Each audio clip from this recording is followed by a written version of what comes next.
Salam alaikum wa rahmatullah.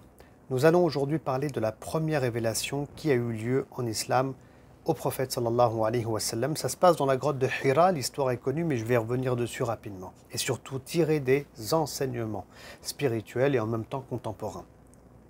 Le prophète sallallahu alayhi wa sallam a 40 ans et depuis 3 années, il part et il quitte le centre-ville de la Mecque pour aller dans une grotte très célèbre aujourd'hui encore qui s'appelle la grotte de Hira. Et de là-bas, le prophète sallallahu alayhi wa sallam pouvait observer la ville. Il pouvait observer la Kaaba sans voir toutes les statues qu'il y avait autour de la Kaaba. Et ça lui rappelait finalement l'époque où la Kaaba avait été construite par Ibrahim alayhi salam, c'est-à-dire l'époque du monothéisme pur tel qu'il avait été instauré à l'origine. Et puis en même temps, ça permettait au prophète sallallahu alayhi wa sallam de méditer sur le Créateur qui s'appelle Ar-Rabb, ce Créateur qui a donc créé les cieux, qui a créé les montagnes, mais sans le connaître. Car le prophète sallallahu alayhi wa sallam va connaître Ar-Rabb. D'ailleurs, Allah se présentera en tant que Rabb dans tous les premiers versets, toutes les sourates qui seront révélées au départ. Donc Seigneur et Créateur et en même temps éducateur. Il le connaîtra, le prophète sallallahu alayhi wa sallam, réellement, mais à travers le Coran qui lui sera révélé sur une période de 23 années. Et donc le prophète sallallahu alayhi wa sallam, je répète, pouvait méditer depuis la grotte de Hira, située à 4-5 km environ du centre de la Mecque. Et puis un jour, alors qu'il a 40 ans, l'ange Gabriel arrive et il va dire au prophète sallallahu alayhi wa sallam, « Iqra, lis ». Le prophète sallallahu alayhi wa sallam, qui est illettré, et il lui dit naturellement, avec beaucoup de peur d'ailleurs, parce qu'il ne sait pas ce qui se passe, il dira, « Mais je ne sais pas lire ». Et là, l'ange Gabriel va le serrer fort dans ses bras et il va lui dire « Iqra, lis » une seconde fois. Le prophète sallam, étonné, lui dit « Mais je ne sais pas lire ». Et le resserre très fort dans ses bras, l'ange Gabriel. Et lui dit une troisième fois « Lis ». Et ensuite, il le relâche. « Lis au nom de ton Seigneur qui a tout créé, qui a créé l'homme d'une adhérence. Lis, car la bonté de ton Seigneur est infinie. C'est lui qui a fait de la plume un moyen du savoir. » Et donc, Allah subhanahu wa ta'ala va révéler les versets 1 à 5 de la sourate 96. Et là ensuite, l'histoire est connue, le prophète sallallahu alayhi wa sallam, donc il déboule vraiment vers le bas, il quitte la grotte de Hira, il est effrayé, il ne sait pas ce qui se passe, il est choqué.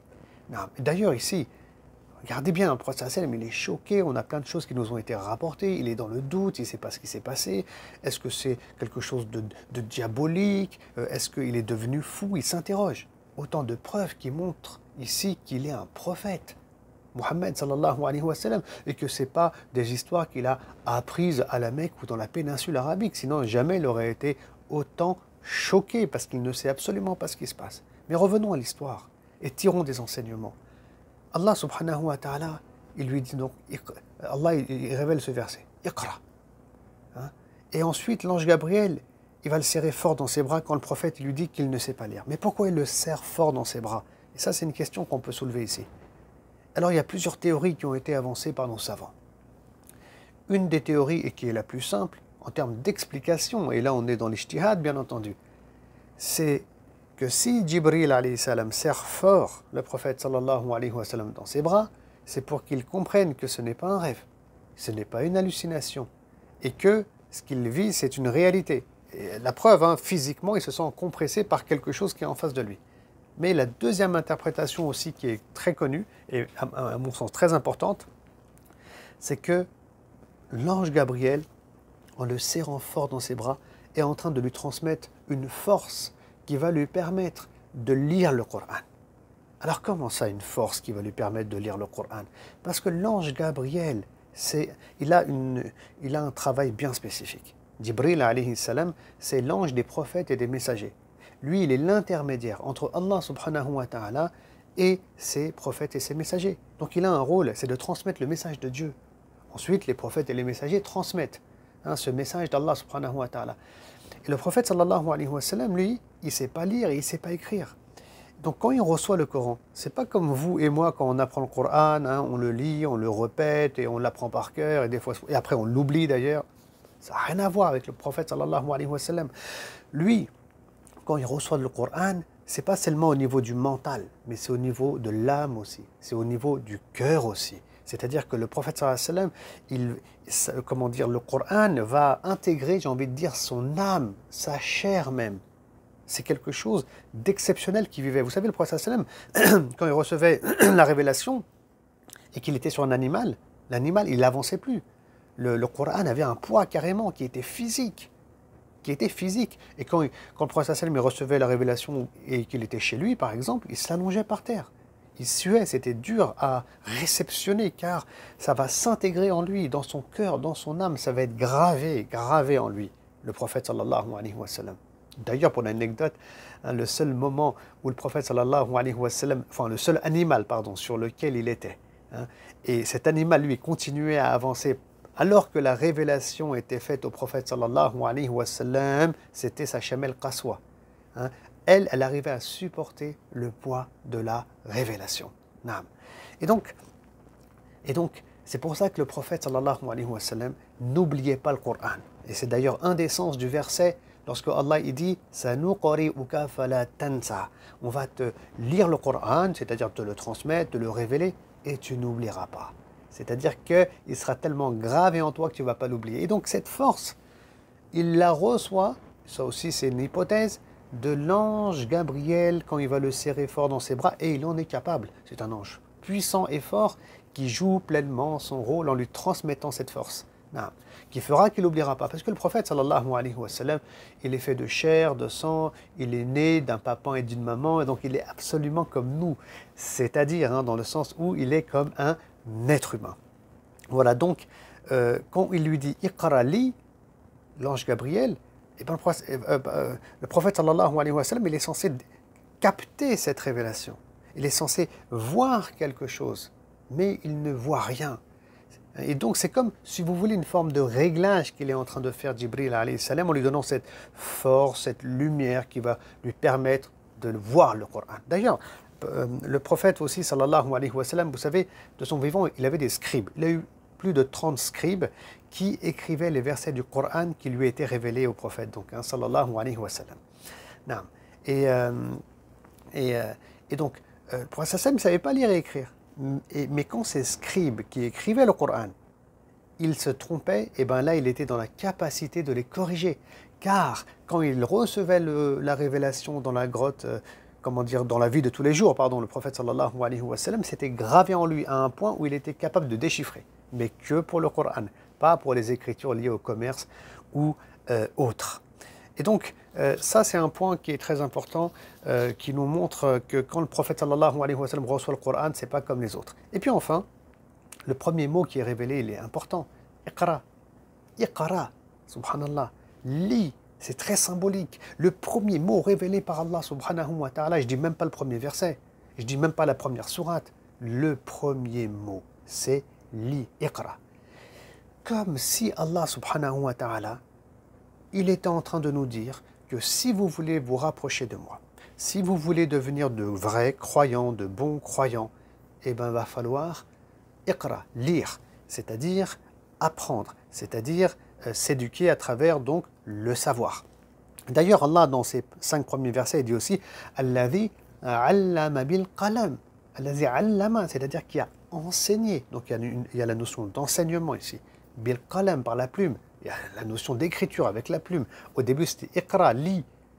Et donc, beaucoup d'allusions au savoir. Et subhanallah, la révélation du Coran, enfin le Coran, qui est une guidée pour l'être humain, c'est un livre aussi.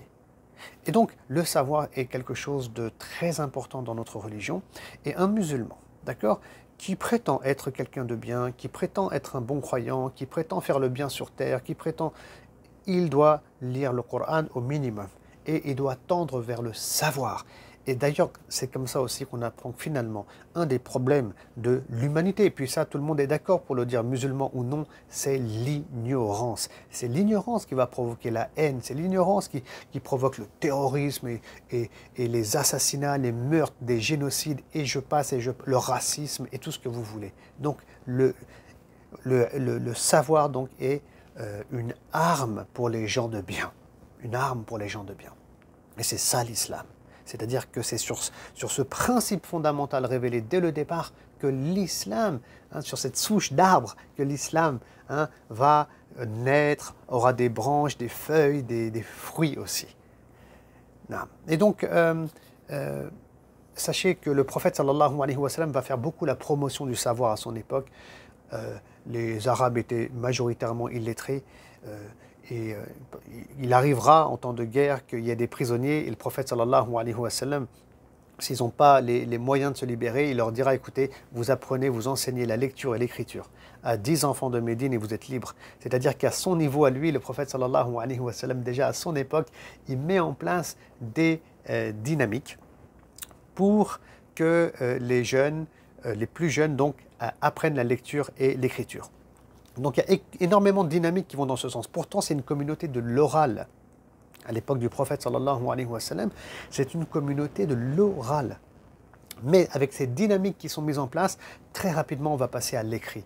Et c'est pour ça que, par exemple, Ibn Shihab al-Zuhri, qui est le maître de l'imam Malik, lui incitait l'imam Malik d'ailleurs à écrire. Mais il va y avoir un grand tournant dans le domaine de l'écriture, surtout avec, on peut dire, les élèves de Malik, les élèves d'Abu Hanifa, voire même la génération d'après. Le vrai tournant, c'est surtout à l'époque de l'imam al-Bukhari, l'imam Muslim, Abu Daoud et autres. Et là, de l'oral, on passera à l'écrit. Et ce mot-là, iqra, il est tellement puissant qu'il va donner une dynamique civilisationnelle aussi. C'est-à-dire que les musulmans vont aimer le savoir et vont vouloir être les meilleurs, non pas dans le savoir religieux seulement, mais aussi dans les sciences profanes. C'est pour ça qu'on verra les meilleurs mathématiciens, les meilleurs géographes, les meilleurs astronomes, et je passe.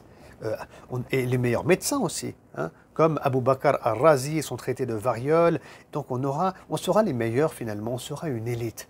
D'ailleurs, ça représente c'est représentatif du verset qui dit vous êtes la meilleure communauté sortie pour les gens. C'est-à-dire que dès lors qu'on est éduqué, dès lors qu'on est dans les études, dès lors qu'on est dans le savoir, dès lors qu'on est dans un savoir aussi qui est spirituel, lié au Coran, qui est une guidée pour les êtres humains, alors oui, effectivement, on sera, et on espère qu'on le deviendra un jour, cette meilleure communauté. Et c'est pour ça qu'aujourd'hui, à notre époque, et je termine là, si notre communauté de croyants, de musulmans, veut sortir la tête de l'eau, veut aller de l'avant, redevenir un phare comme elle le fut jadis, alors elle devra revenir au savoir et à tous les types de savoir et exceller dans ce domaine-là. Tout ça, un mot, iqra, lis. Salam alaikum wa rahmatullahi wa barakatuh.